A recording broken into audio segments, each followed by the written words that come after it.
हम लोग नाइट्रोजन चक्र और नाइट्रोजन स्थिरीकरण के बारे में पढ़ेंगे। तो सबसे पहले यहाँ पर नाइट्रोजन स्थिरीकरण का अर्थ क्या है कि एटमॉस्फेरिक नाइट्रोजन का नाइट्रेट में बदलना ही क्या कहलाता है, नाइट्रोजन स्थिरीकरण। इसको क्या कहते हैं। अब नाइट्रोजन स्थिरीकरण में मुख्यतः भूमिका जो है वो एटमॉस्फेरिक नाइट्रोजन यानी वायुमंडलीय नाइट्रोजन की होती है। वायुमंडल में नाइट्रोजन कितना % होता है, 50%। और वही वायुमंडलीय नाइट्रोजन ही बदल करके नाइट्रेट या नाइट्राइट में बदलता है और उसी का उपयोग पौधे या जंतु करते हैं या जंतुओं में जाता है। तो सबसे चलते हैं, सबसे पहले हम लोग देखते हैं कि जो वायुमंडल में नाइट्रोजन है वह 3 तरीके से पृथ्वी पर यानी मिट्टी में आता है। पहला तरीका है बिजली चमकने से।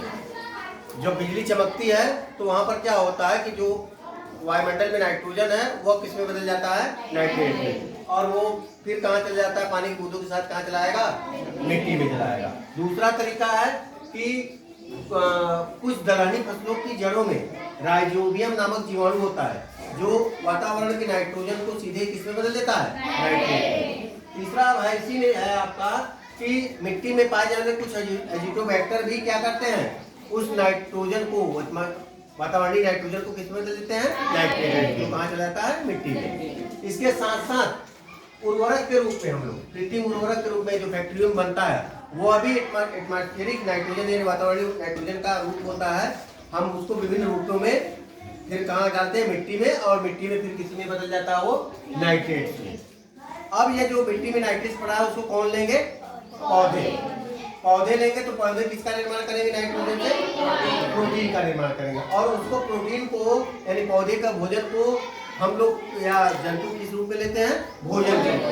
और ये प्रोटीन कहाँ पहुँच गया, जंतु यानी नाइट्रोजन कहाँ पहुँच गया, जंतु में। फिर जंतु में जो है मलमूत्र त्याग करेगा या मृत होने की दशा में उस नाइट्रोजन को किसमें, अमोनिया और नाइट्राइट्स के रूप में फिर कहाँ छोड़ देगा, मिट्टी में छोड़ देगा। कहाँ छोड़ देगा, मिट्टी में। और वहां पर मिट्टी में पाए जाने वाले 2 बैक्टीरिया कौन कौन, 2 जीवाणु, नाइट्रोसोमोनास और नाइट्रोबैक्टर, ये दोनों इसको अमोनिया को और नाइट्राइट्स को पुनः किसमें बदल देते हैं, नाइट्रेट। इसको कहते हैं नाइट्रिक कारक जीवाणु। इसको किसको बोलते हैं, नाइट्रोसोमोनास और नाइट्रोबैक्टर। फिर किसमें बदल गया, पुनः कहाँ था, मिट्टी से आया था, मिट्टी से पौधे में गया था और पुनः मिट्टी में आ गया। और ये चक्र जो है फिर कौन इसको लेगा, नाइट्रेट को, पौधे। और ये चक्र क्या होता है, चलता रहता है। बीच में एक जिसको कहते हैं दुष्ट जीवाणु।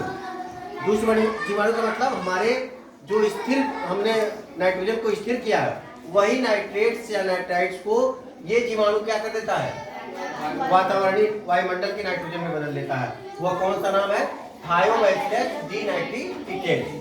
इस क्रिया को हम क्या कहते हैं, डीनाइट्रिकारी जीवाणु, या इसको कहते हैं डीनाइट्रिफिकेशन। इस क्रिया को कहते हैं डीनाइट्रिफिकेशन। इस तरह यह चक्र क्या होता है, बराबर इस वातावरण में चलता रहता है और नाइट्रोजन का नाइट्रेट्स में मिट्टी में बदलना और पौधे लेते रहते हैं। इसी को हम क्या बोलते हैं, नाइट्रोजन चक्र। क्या बोलते हैं, नाइट्रोजन चक्र। क्लियर हो गया, बात समझ में आ गया। चलो।